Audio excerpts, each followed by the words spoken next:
नमस्ते दोस्तों, मैं प्रोफेसर सुभाष, हिंदी विभाग, कुरुक्षेत्र विश्वविद्यालय कुरुक्षेत्र से आपके साथ चर्चा कर रहा हूं चौधरी छोटूराम के लेख जिंदगी का मरकज़। दोस्तों, चौधरी छोटूराम ने स्वतंत्रता से पहले किसान के लिए अनेक काम किए थे। उसके हक में कानून बनवाने के लिए, पुराने कानूनों में जो खामियां थी उनको समाप्त करने के लिए उन्होंने कोशिशें की। किसानों में मौजूद जो बुराइयां, कुप्रथाएं, सामाजिक कुरीतियां, अंधविश्वास, पाखंड, बाह्य आडंबर, इन सब को दूर करने के लिए उन्होंने अभियान चलाया। किसानों में जागृति पैदा करने के लिए उन्होंने एक अखबार निकाला, उर्दू साप्ताहिक, जिसका नाम था जाट गजट। इसमें वे किसानों की स्थिति का इस तरह से वर्णन करते थे, जागृति आती थी और इसकी आवाज़ शासक वर्गों के गलियारों तक भी पहुंचती थी। वे सांप्रदायिक शक्तियों की नीयत को पहचानते थे कि वे हिंदू मुस्लिम किसानों में भी विद्वेष पैदा करके किसानों की, आम जनता की एकता को तोड़ना चाहते हैं। दोस्तों, हम यहाँ चौधरी छोटूराम के लेखों की श्रृंखला का पाठ कर रहे हैं। उम्मीद है आपको ये श्रृंखला पसंद आएगी। प्रस्तुत है आज चौधरी छोटूराम का लेख जिंदगी का मरकज़। हिंदू मुस्लिम एकता के, सांप्रदायिक भाईचारे के चैंपियन कहे जा सकते हैं। वे भारत पाक विभाजन के सख्त खिलाफ थे। आज का मजमून इस सिलसिले का 9वां और अंतिम लेख होगा। यदि इस सिलसिले में जमींदार वर्ग अथवा किसानों में कोई स्थायी हरकत पैदा हो गई तो मैं समझूंगा मेरा परिश्रम सफल हो गया। यदि किसानों में कोई हरकत पैदा न हो सकी तो फिर किसी अन्य शस्त्र से किसानों के रूढ़िवाद और जड़ता पर आक्रमण करूंगा। निराश होकर बैठना, हिम्मत हारना या साहस छोड़ना मेरे असूलों के खिलाफ है। एक बार की असफलता केवल यह सिद्ध करती है कि पर्याप्त प्रयत्न नहीं किया गया और अधिक जोर लगाने की जरूरत है। जब तक मनुष्य जीवित रहे, प्रयत्न और पुरुषार्थ करते रहना इसका कर्तव्य है। प्रयत्न का फल और अमन का बदला कब मिले और किस रूप में मिले, यह मालिक दो जहान भगवान की इच्छा पर छोड़ दे। मैं यह खूब जानता हूँ कि किसान कुंभकर्ण की नींद सोया हुआ है। इलाका हरियाणा में करीब 20 वर्ष से, पंजाब में 6-7 वर्ष से मैं किसान को जगाने की कोशिश में लगा हुआ हूँ। कभी पाँव के तलुए में गुदगुदी करता हूँ, कभी छाती में चुटकी लेता हूँ, कभी कंधा पकड़कर झंझोड़ता हूँ, कभी मुंह पर ठंडे पानी के छींटे मारता हूँ। किसान आँख खोलता है, करवट बदलता है, अंगड़ाई लेता है, लेकिन जबहाई लेकर फिर सो जाता है। बात यह है कि किसान की नींद से लाभ उठाने वाली जमायतें एक ऐसी गैस अपने पास रखती हैं कि किसान को तुरंत मूर्छित कर देती हैं। ज्यों ही किसान कोई हरकत करता दिखाई देता है, ये जमायतें तुरंत गैस का फवारा छोड़ती हैं और किसान की नींद खुलते फिर रुक जाती है और कभी कभार पहले से अधिक गहरी हो जाती है। लेकिन ये दुनिया उम्मीद पर कायम है वाले कथन पर अमल करता हुआ किसान की दर्द भरी कहानी का अंतिम भाग सुनाता हूँ। संभव है परमात्मा इस प्रयत्न में बरकत दे और किसान उठ बैठे, निद्रा त्यागे।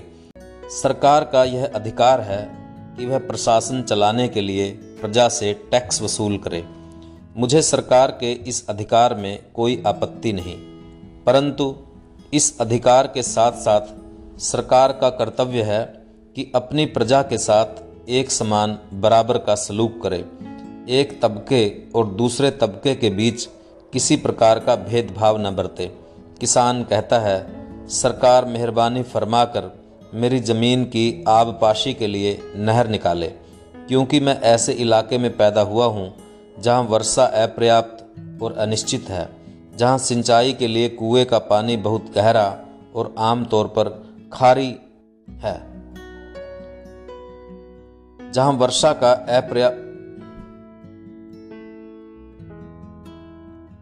जहाँ सिंचाई के लिए कुएं का पानी बहुत गहरा और आम तौर पर खारी है। मेरा जीवन नहर के पानी से बच सकता है और कोई सूरत बचने की नहीं बनती।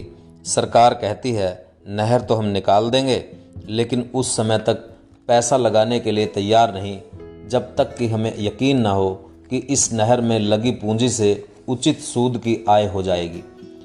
अगर और कुछ नहीं तो मामूली खर्चे जैसे मरम्मत व कर्मचारियों के वेतन के अतिरिक्त कम से कम सूद जरूर वसूल हो जानी चाहिए।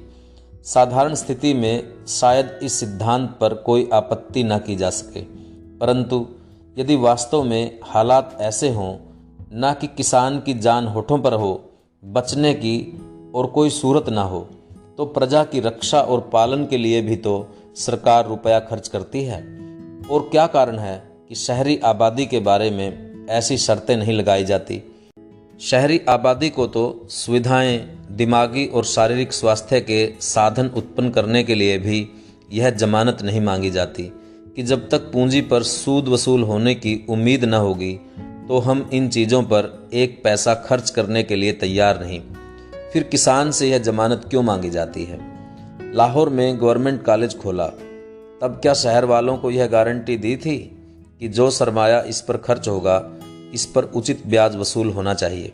क्या जब सरकार ने लाहौर में गवर्नमेंट मेडिकल खोला उस समय कोई ऐसी गारंटी तलब की थी? लाहौर में मेयो अस्पताल, एचिसन अस्पताल संक्रामक रोगों का अस्पताल है। क्या इन अस्पतालों के बनाने के पहले गवर्नमेंट ने किसी गारंटी की मांग की थी? हरगिज नहीं।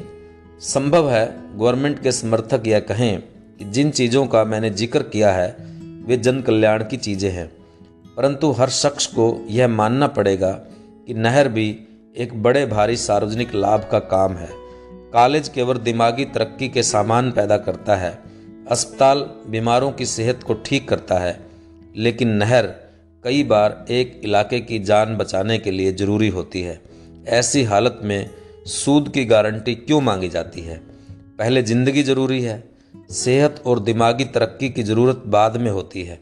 लेकिन यह बात बिल्कुल सही है कि जब गवर्नमेंट सेहत और दिमागी तरक्की की खातिर कोई पूंजी लगाती है तो पूंजी के सूद की वसूली का कोई ख्याल नहीं होता। जब कहत के विनाश से प्रजा को बचाने के लिए नहर पर रुपया खर्च करने का प्रश्न हो तो गवर्नमेंट को व्यर्थ में सूद की चिंता हो जाती है। सरकारी नौकरी का प्रश्न भी अहम प्रश्न है। सरकारी नौकरी न केवल जीविका कमाने का एक सर्वश्रेष्ठ साधन है, बल्कि इसके साथ एक बड़ी इज्जत और स्टेटस जुड़ा हुआ है, जिनमें हिस्सा पाने का अधिकार प्रत्येक जमायत को हासिल है। इसके अतिरिक्त सरकारी नौकरी ताकत, सत्ता, अधिकार का भी स्रोत है, और जो शक्ति, इज्जत और अधिकार नौकरी के साथ हासिल होते हैं वह अपने साथियों, हमवतनों और हम कौमों की सेवा करने का एक बहुत मूल्यवान अवसर प्रदान करते हैं। कई बार लोग नाक चढ़ाकर कहते हैं नौकरी तो एक गुलामी है, और इसका लालच करने वाले दास वृत्ति को प्रकट करते हैं। लेकिन इनका नाक चढ़ाना एक बनावटी काम है। जब इनको अपने प्रियजनों की नौकरी की ज़रूरत पड़ती है तो यही नाक चढ़ाने वाले लोग अफसरों के पीछे मारे मारे फिरा करते हैं और इन अफसरों की ऐसी लज्जाजनक चापलूसी करते हैं कि किसान तो ऐसी शर्मनाक चापलूसी करने की सोच भी नहीं सकता। सरकारी कर्मचारियों के वेतन में वर्ष भर 2-3 करोड़ रुपया खर्च होता है। यह कोई छोटी रकम नहीं है। जब किसानों की जेब से प्रांतीय करों का 80-85% निकलता है तो कोई कारण नहीं कि 2-3 करोड़ रुपए में भी इसका इसी कदर हिस्सा ना हो। लेकिन चंद विशेष विभागों को छोड़कर बाकी तमाम महकमों में किसान अपने उचित भाग से खाली दिखाई देता है। लोक निर्माण विभाग की इस शाखा को लीजिए, गैर जमींदार के कब्जे में है। महकमा डॉक्टरी के आंकड़ों पर ध्यान दीजिए, किसान खाल खाल भी दिखाई नहीं देते। शिक्षा विभाग गैर जमींदारों से पटा पड़ा है। सिविल जुडिशियल विभाग पर गैर जमींदार बुरी तरह छाए हुए हैं। महकमा पुलिस के अफसरी ढांचे में भी गैर जमींदारों का तत्व प्रधान है। महकमा आबकारी में इन्हीं की तूती बोल रही है। सदर के तमाम सेक्रेटेरिएट गैर जमींदारों से भरा पड़ा है। एक सद्दे सिकंदरी बने हुए हैं। कौंसिल में बहुतेरा जोर मारते हैं, सवाल पूछते हैं, रेजोल्यूशन की तहरीक कहते हैं, कमी की तहरीक पेश करते हैं, परंतु सब व्यर्थ। 2 बार सब जजों में हिंदू किसान की कमी के संबंध में गवर्नमेंट के खिलाफ इजहार मलामत की तहरीकें पास हो चुकी। हाई कोर्ट की न्यायप्रियता और योग्यता की पहचान की धज्जियां उड़ाई जा चुकी। लेकिन पंचों का कहना सिर माथे पर मगर परनाला यहीं रहेगा वाला मामला ही निकलता है। यदि कोई ऐसा रियायती सर्कुलर गैर जमींदारों के पक्ष में कहीं जारी हो जाए तो 10 वर्ष का काम 1 वर्ष में हो जाएगा। किसानों का 1 वर्ष का काम 5 वर्ष में भी ना होता है।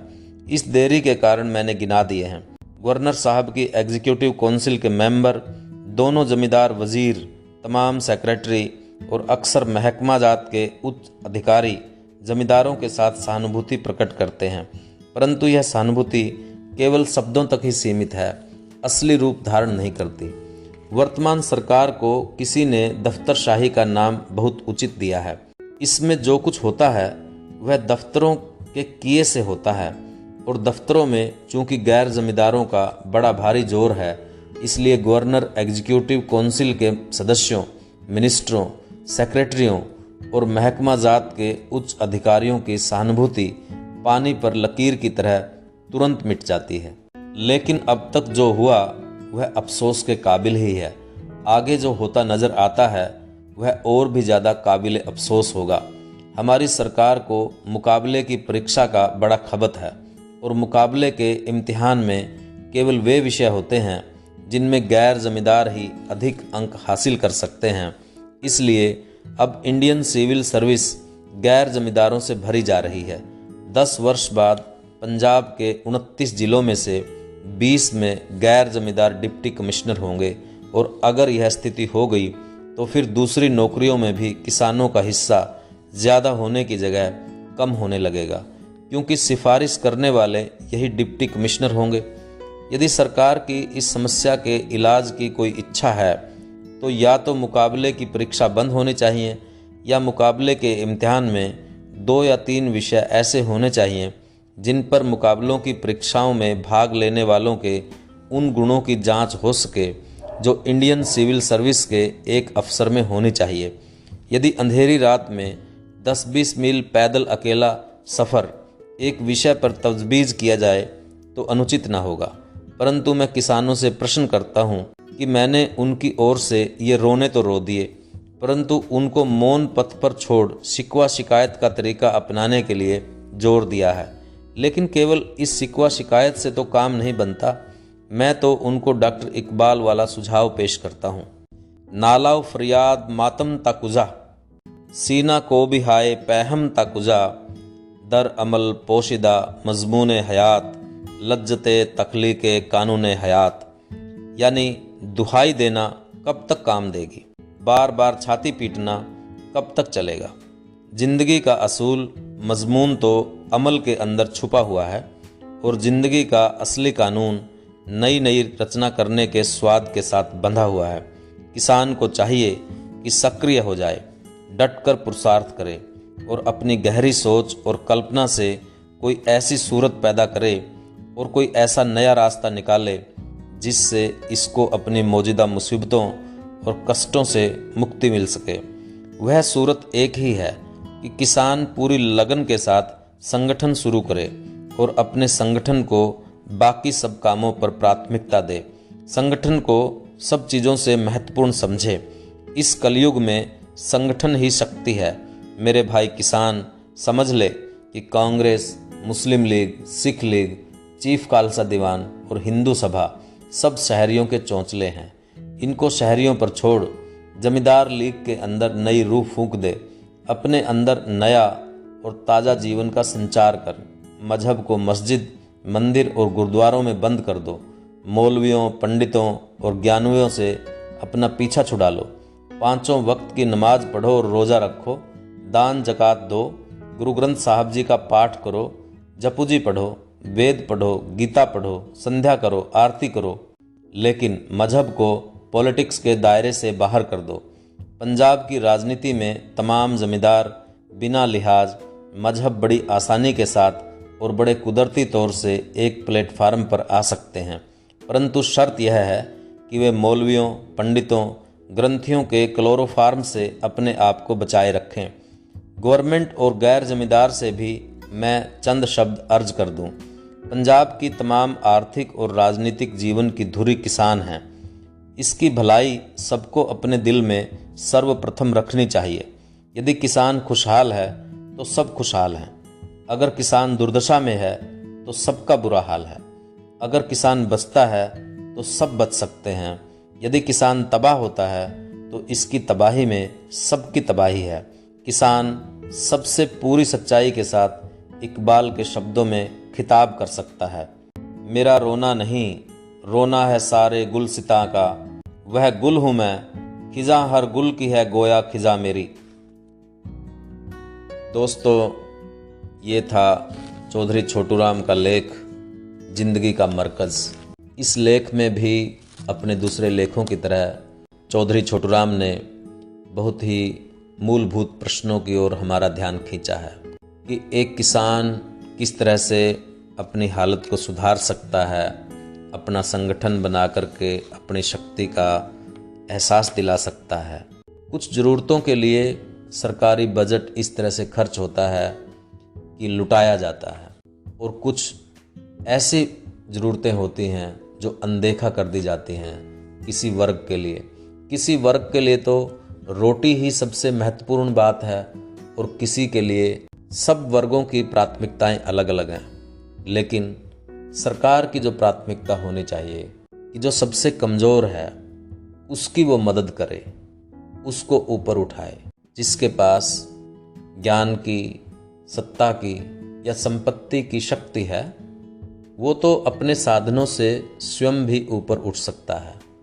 लेकिन विडंबना यही है कि सरकारें और शासन उन्हीं की मदद करता है जो पहले से ही ऊपर हैं। उम्मीद है दोस्तों आपको ये लेख पसंद आया होगा।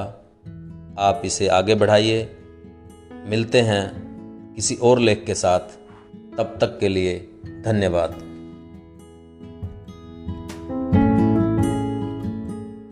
एक तो इस चीज़ की तरफ इशारा किया है, दूसरा इशारा किया है कि किस तरह से सभी वर्गों का सत्ता में, प्रशासन में हिस्सेदारी हो। कि जब तक आपकी प्रशासन में और सत्ता में हिस्सेदारी नहीं है तब तक आप अपने समाज का कोई भला नहीं कर सकते। तीसरी जिस बात की तरफ ध्यान खींचा है कि हर इलाके की, हर वर्ग की ज़रूरतें अलग अलग